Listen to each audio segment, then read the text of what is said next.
All right, my intrepid learners. Today we're going to get started with a course that I'm really excited about.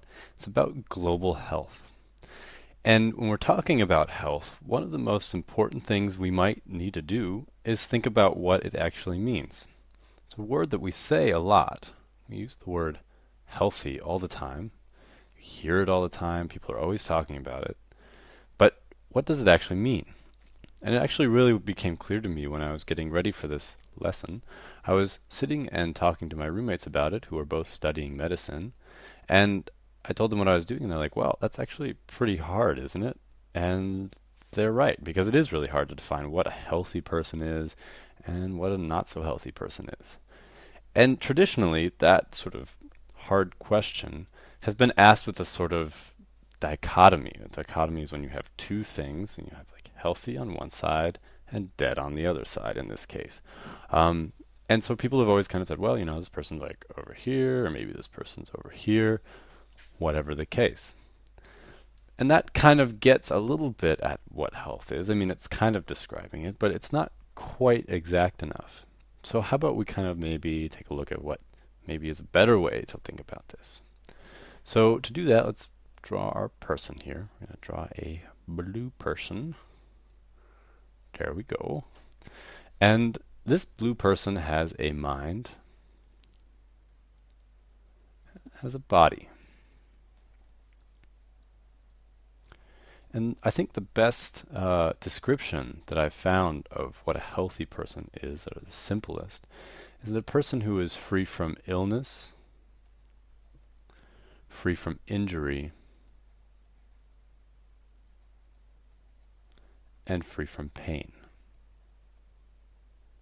So in both mind and body, they are free from illness, injury, and pain. Means they've got a, good thing going. Life is treating them well, and their body feels good. It's doing everything it needs to do, and their mind is doing the same thing. And that's a really hard, the lines between sick and healthy are obviously a little hard. And we can also replace dead over here with sick as well, because in a way it's not necessarily always going to be that clear. Maybe sick would lay on this chart here in the middle, something like that. But obviously it's more complicated than that, because you could have an incredible body, but your mind could be giving you trouble. And then there's another sort of recipe, or like another element to this recipe that I would like to add, which is maybe something that you don't always read very often or think about, but relationships are also really important. And they're very connected, obviously, with the mind. How your relationships are going often has to do with your mind.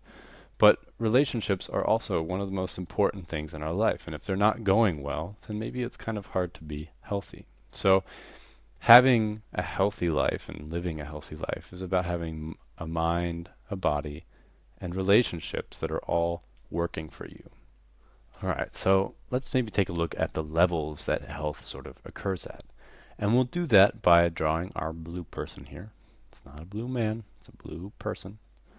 And we've got our personal level of health again. And that again has to do with things like your hygiene, with your nutrition, with your freedom from illness or injury. All that sort of stuff is encapsulated in your personal health. And a lot more. Again, relationships, for example, being another thing. And then when you take more than one person and group them together, then you've got and I am just like repeating the same thing that I just wrote. Why am I doing that? Population. So you are a part of a population of some kind. And I'm going to group it together with another word that we hear a lot and we'll be talking about in this course a lot, is the community.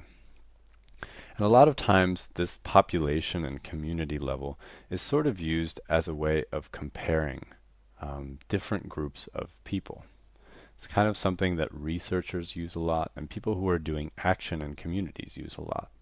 And so you have a group of people, let's say we have the blue people over here, and we've got the green people over here. Maybe researchers are taking a look at a certain group of people and trying to say, which one is healthier than the other one. Maybe the green people are healthier in this case.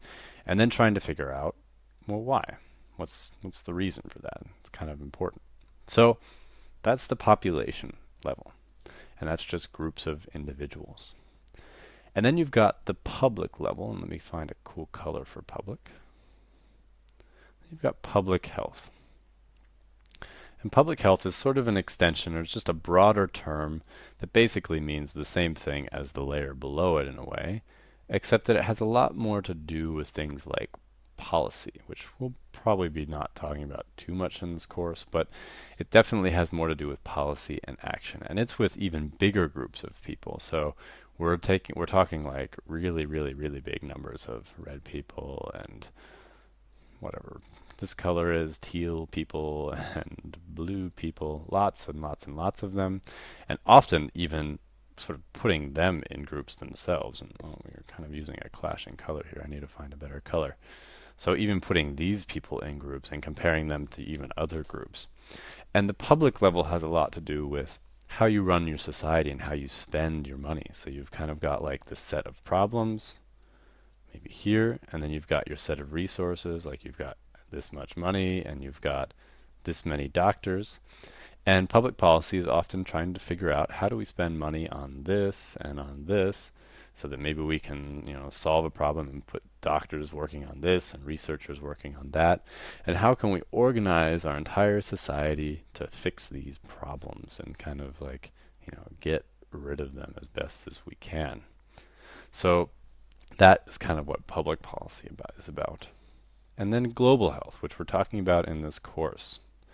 Really important to understand what global health means. And global health, for the purposes of sort of what we're talking about in this class, it's just basically sort of encapsulating all of this. And it's looking at each one of these levels in different places around the world and trying to understand the problems and the solutions that work best. And global health takes a look at everything. It takes a look at everything all the way down to the personal level. Also looks at community and public health. And actually, global health is in many ways like public health, but sort of on a much bigger scale. Public health is often a country. Global health is for the whole world. And so when we're talking about global health, we'll be talking about big epidemics. We'll be talking about then the solutions that you have for those epidemics. And we'll be talking about huge populations of people, big groups of people that we'll be comparing against other big groups of people and trying to find solutions that will make everybody healthy. Because in the end, global health is really all about making a world in which everyone has the health that they need to be successful and happy. And we're going to be talking about all these different levels in the course, all sort of through the lens, I guess you could say, of global health. And we're going to start right here in this lesson and move all the way through tons of other stuff. I hope that you enjoy it and that you come on back to allversity.org.